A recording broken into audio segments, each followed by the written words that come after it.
Baik, Assalamualaikum warahmatullahi wabarakatuh. Perkenalkan, nama saya Muhammad Lutfi Iqbal dengan NPM 208260168, staf MUT 2020 kelas B.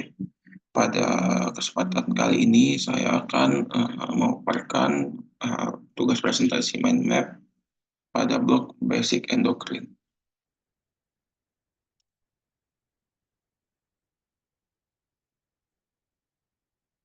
Oke, pada kesempatan kali ini, saya akan menjelaskan tentang regulasi suhu.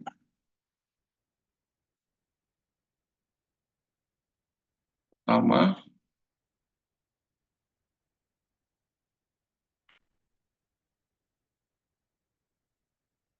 dalam kehidupan manusia memiliki penyeimbang pada setiap sistem metabolisme tubuhnya masing-masing, dari mulai sistem kekebalan tubuh, sistem syaraf atau neurovaskular, hingga salah satunya adalah sistem regulasi atau termoregulasi tubuh yang sangat bermanfaat dalam menjaga hemostasis tubuh manusia.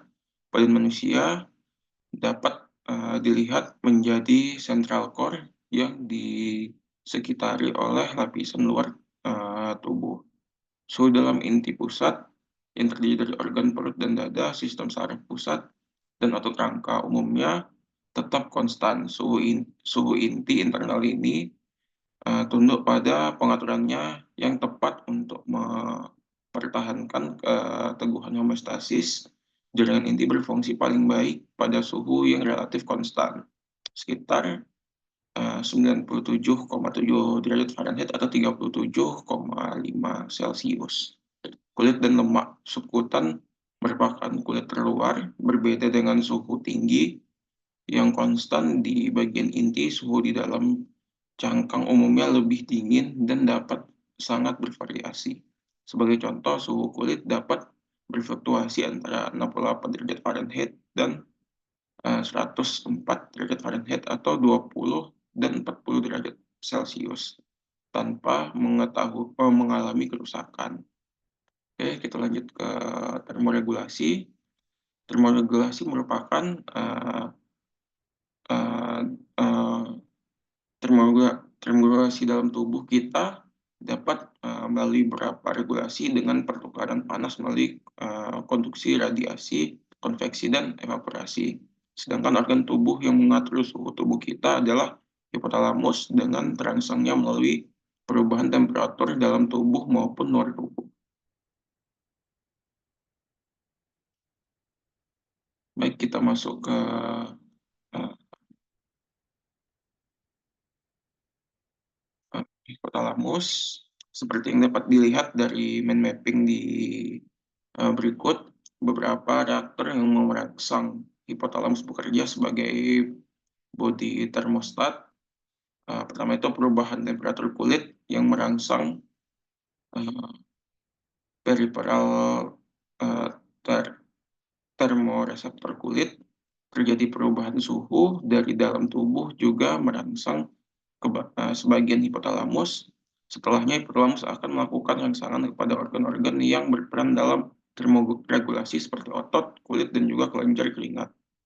Motor neuron akan terangsang mengakibatkan peningkatan tonus otot dan juga terjadi proses dan juga terjadi proses menggigil untuk meningkatkan produksi panas.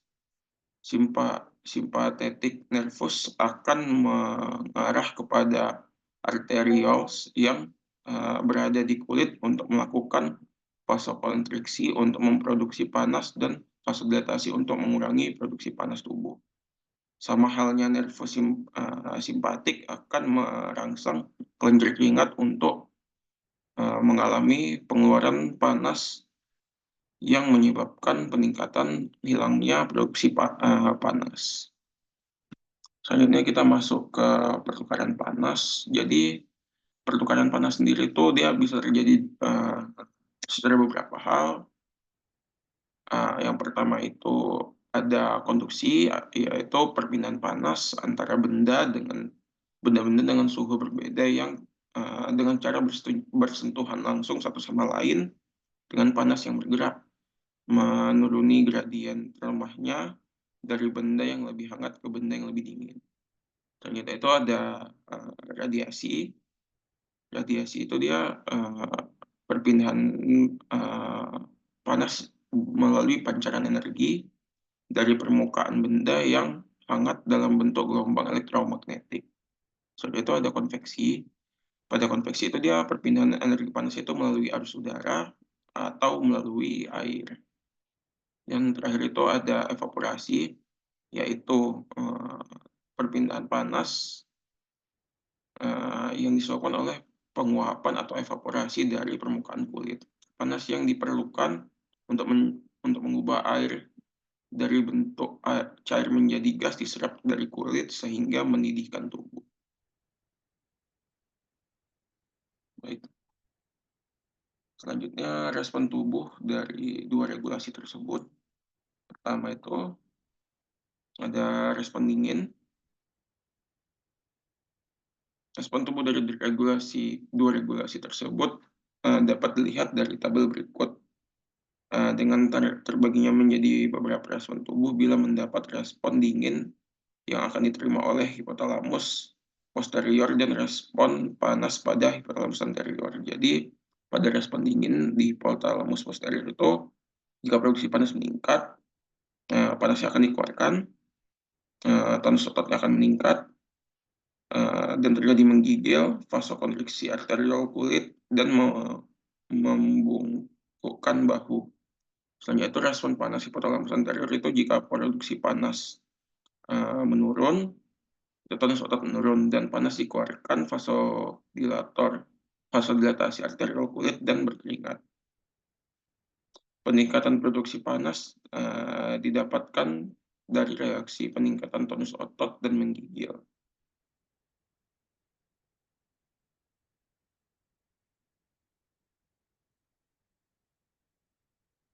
Baik, mungkin, sekian yang dapat saya sampaikan. Eee, Sekian, berikut referensi yang saya gunakan itu ada dari Hall, John E., Guyton and Hall, Textbook of Medicine Physiology, 13 edition, Oscilla E.V., Marcy D. J.L.,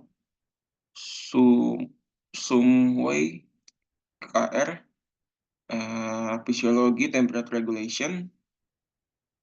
Selanjutnya itu ada Kramer, Gagnon, Leitano, dan Randall, yang berjudul Human Temperature Regulation Under Heat Stress in Health, Disease and Injury Physiological Reviews. Mungkin sekian dari penjelasan saya, lebih dan kurang saya mohon maaf. Assalamualaikum warahmatullahi wabarakatuh.